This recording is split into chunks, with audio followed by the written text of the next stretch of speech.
Thank you guys for coming. I've really enjoyed getting to share my research with you guys on how important social interaction is, especially in the elderly community. And I know that you guys have a lot of experience with that. So I wanted to ask if you wouldn't mind sharing how you plan to maybe kind of take some of the things that I mentioned into account and, implement that into your daily practice and lives. Does anyone mind going first? Okay, go ahead.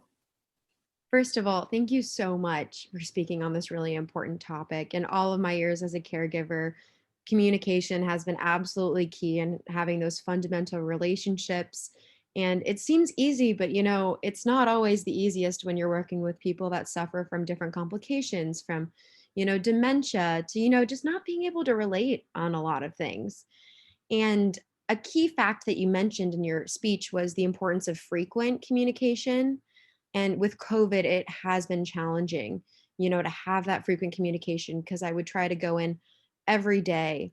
But now I'm trying to restrict the amount of duration I'm with my clients and like the seniors that I take care of.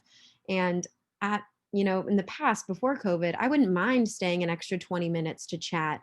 But now that just isn't within the safety interests of the individual.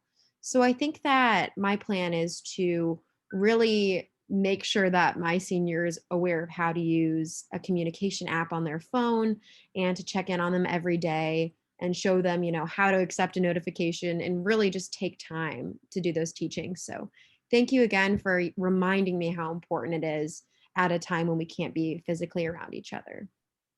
Yeah, definitely. I mean, the pandemic has just been so difficult when it comes to, you know, altering all of like the things that we used to do. Like you were saying, you would spend 20 minutes just talking to them, and now you have to kind of figure out how to use technologies. And so I think that's really important, and I really applaud you for doing that. Awesome. And yeah, and I want to second her as well. I think you did such an amazing job, and it's really nice for especially us, to talk about these certain situations because not a lot of people understand, kind of what we've been going through and what we've been faced, particularly throughout throughout our careers and particularly now. So I absolutely thank you for that as well.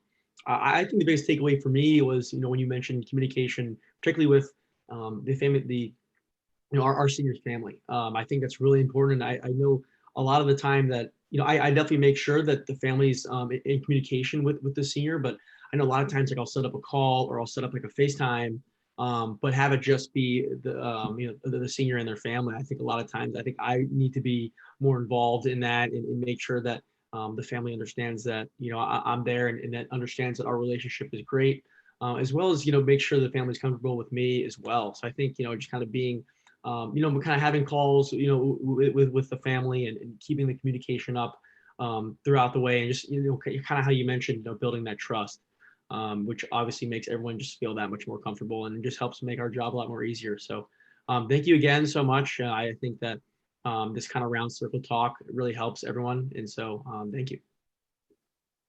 Great. Yeah.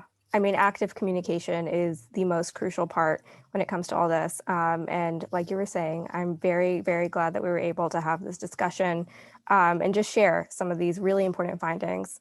And so I hope you guys all have a good rest of your year, and I hope to see you guys soon. Sounds good. Thank Thank you. you.